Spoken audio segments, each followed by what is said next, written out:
What's up, ZT Nation? It's your boy Zig coming back with another updated video. And on today's video, it's just gonna be kind of I guess, a history lesson type deal uh, on how the Zig and Slim T show was created. And the reason why I'm doing this is because I have two different types of subscribers. I have those subscribers that have been with me since day one, and I have those new subscribers which help make ZT Nation. I have those subscribers following me as well. So the way this all started, I'm just give you a little bit of history. Okay, the way it all started was way back 2009, I believe it was the first time I ever posted a video, and it was just a video of my daughter fake kicking me in the face. And that was, I think I may have gotten 52 views on that. So I mean, this is how the Zigzag show actually got started. And I started finding myself buying a lot of trucks, because I would buy trucks all the time. Like every year, every 2 years, I would buy trucks. And I started out with older trucks and moved forward to like newer trucks, and then up into the actual new model trucks. So what I started doing was I'd either fix them up, or I would do my reviews on them or anything like that. I was doing that because at that time in my life, I needed something. Although I had God in my life, I still needed something that was gonna kind of keep me occupied and keep me out of the streets and all that kind of stuff like that. So I joined a club. I learned how to ride a motorcycle, I think, back in 2015. And if you go back, you'll see the first motorcycle that I ever had, which was my 2009 Kawasaki ZX6. That was my first ever motorcycle. And if you go back, all the way back on my videos, you'll kind of see my excitement. I think I was 40 years old, I believe, when I bought that. That was my first motorcycle. And I got into it, and I started just doing videos on how to change the oil, how to clean it, and all that kind of stuff. And as time went on, I started hanging out with more guys that rode like Harleys, and they would tell me all the time, "Man, when you gonna get you a real bike?" And I'm like, "This is a real bike. I got two wheels. I could have an accident and kill myself on this just like I can anything else." But I didn't understand it at the time. It was like a real bike, which I still don't agree with that. I mean, you get what you're comfortable with. Long as you ride, and that's what matters. That's always been my thing. I don't care if you got a 89, it doesn't matter, man. I don't care if it's 10 cubic inch. It doesn't matter, man, as long as you ride. I don't do the scooters though. The scooters, I don't do those. But anyway, so I started hanging out with these guys, and then I started finding myself wanting a bigger motorcycle. And I would buy these motorcycles. Well, I would buy my first Harley, excuse me. My first Harley was the Hard Candy Red. It was a 2000, I can't remember if it was a 17 or 18. I have to go back and look at my videos. I think it was a 17. It was clean, man. That thing was clean, and I dropped that thing probably 5 times, until I got used to it. Of course, I did take the Harley course back in 2015, but I still wasn't used to nothing that big. All right, but anyway, so I got that bike. So at that time, I was still buying trucks, trying to get acclimated to motorcycles and all that kind of stuff. So my truck audience kind of took off a little bit, which is what brought me up to having the Zigzag show actually, being recognized a little bit. Okay, so I decided that's, I'm just gonna go with the truck thing, and I would do reviews on different trucks. I've had Fords, I've had, how did I put on this channel? Fords, Nissans, Toyotas, I think. But anyway, I would just take people on the journey with me with my trucks, and I was okay with that.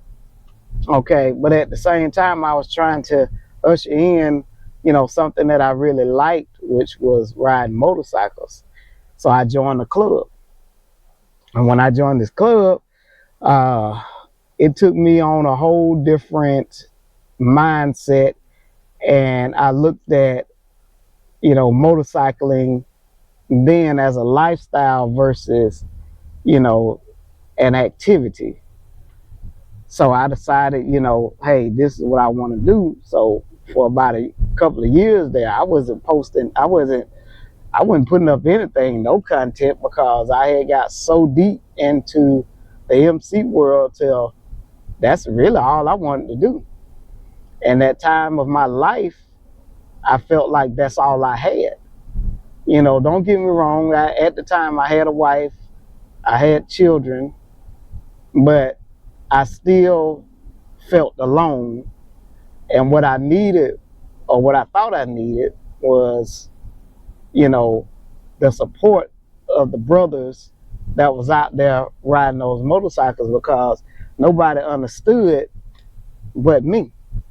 Nobody understood what I was dealing with but me and them guys out there. So I got real deep in that, and I did a couple of years in the club. Matter of fact, I became sergeant at arms, and it started to turn me into someone who I really wasn't, and I knew that wasn't me. So I didn't, want to be that person that I was becoming. Now, mind you, if you've never been in a club, an MC club, a real MC club, if you've never been in one, you wouldn't understand this, but there's a withdrawal when you have to leave those clubs.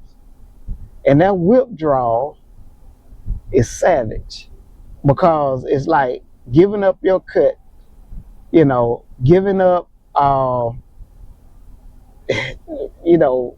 lot of the clubhouse activities, giving up a lot of anniversaries, and what you can still do that stuff, but when you go, you're going as a nobody, which you shouldn't matter. It shouldn't matter, but it does when you're actually in that. But when you met quite a bit of great people, in this process, they still know who you are, and they still respect who you are when you're out there,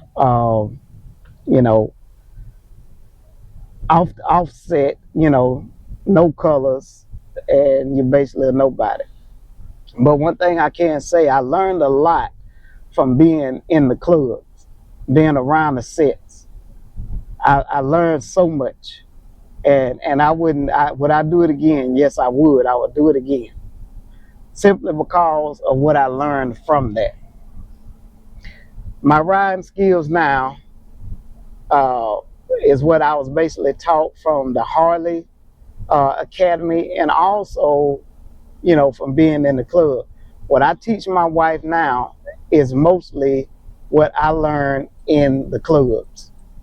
The same way they did me when I was a prospect, it's the same way I do her, so she can learn the culture of the MC club. Although she prefers not, and I as well prefer her not to be in that type of atmosphere, because now when we ride, it's just me and her, and we just enjoy each other as we ride. We don't, do anything on the sets. Nothing against it. We don't have anything against it. It's just she and I. That's what we do. We love to do. We love to just be with each other, around each other, riding with each other, traveling with each other. We stay overnight. It's just us. We have to worry about this. That's our thing. Okay. So, with that being said, Uh, she has become a great rider. Now, I'm going kind of forward and backwards on this story because it does have some meaning to it. All right, so when I got out the club, I went into a depressed mode in my life. So I started going back to doing truck videos and buying trucks like crazy. I don't even know why I was buying all those trucks, but I would buy all those trucks, do reviews, and you know, my fan base would come up a little bit, then it would drop, come up a little bit, then drop, because some of the fan base, they were like, they didn't want me they were fanboys of certain models and certain things that I buy. They wasn't happy with it, so I would lose them, and then someone would come back, and it was just a, you know, confusing channel. So I just stopped caring. I just stopped caring, and I said, you know what? I'm gonna do content on what I like. So I kind of went back to doing the motorcycle thing again, off and on. And 2023, I believe it was, uh, my wife at the time, I think it was, we separated, okay? Uh, which ended up in a divorce, okay? And I don't have anything, I'm not bad mouthing my ex. God bless her. She's still a great woman or whatever, but she wasn't for me. And I realized um, a lot of my depression wasn't because of her, but it was because I wasn't where I wanted to be. I couldn't find myself. I didn't feel I had the support and all that kind of stuff, you know. But don't get me wrong, like I say, she's still a great woman. I don't have anything bad to say about her. Okay. So as time went on, you know, I would sit, I have my apartment, which a lot of you that have been following me for a while, you guys know I had this big old house or whatever, but my apartment that I'm in, you know, now became a place of peace for me. And as I gained peace, I started feeling better about myself, realizing that I didn't need just a whole group of people. You know, you want people to support you, but you need God in your life to really find that serenity. So as time went on, I would find serenity.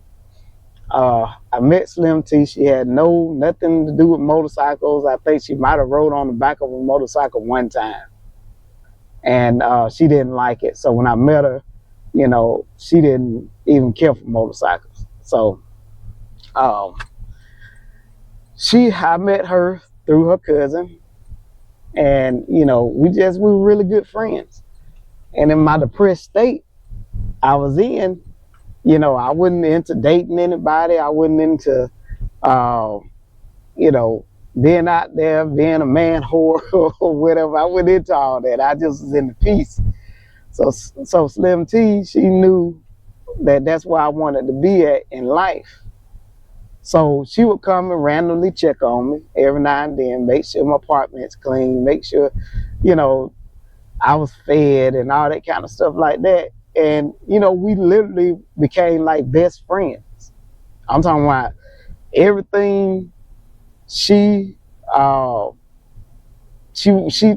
been through in her life. She told me everything I had been through in my life. I told her. We pillow talked. We talked about everything. We became best friends. We became best friends.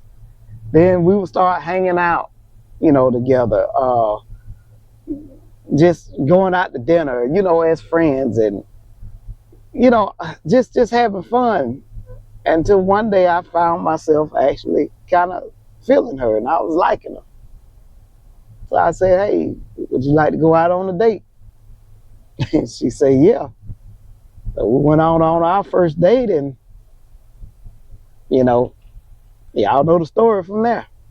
So she's now, you know, Miss Zigzag or whatever. But, you know, she got into, I would take her out on my motorcycle and she would ride on the back. And she's very competitive, so she wanted to learn how to ride. So there you go. I told her, I said, hey, you want to learn how to ride, you got to go to the academy. She went to the academy and got a license. I took her out. I bought her a 2008 Harley Heritage. It was just a little cheap Harley. It looked good. It had a couple little mods that stayed in and out the shop, but hey, it was something good for her to learn on. So got that, and she learned how to ride. She learned how to ride. I treated her just like, you know, they would treat you if you was in a club without all the, you know, the vetting, you know, all that crazy stuff, hazing. I didn't do all that, but as far as the riding part, you know, I definitely showed her how you ride. I didn't take her locally, see, because in the town we stay in, there's a lot of bikers, but a lot of them just stay local. We don't stay local, we ride, we go. Those weekends that we share together, you know, when one of us is not working, we are literally gone overnight. I'm gonna start, you know, taking the GoPro every time, but you know, a lot of the videos we give y'all, those are just shorts, really, cause we get up and we go. You know, we put 1,000 miles on our Harleys, the new Harleys we got now. We put 1,000 miles on there within the first week, so we actually ride. But anyway, so I said all that to say, if y'all still if y'all still listening to my story or whatever, please drop down in the comments, say Zig and Slim T, we love you.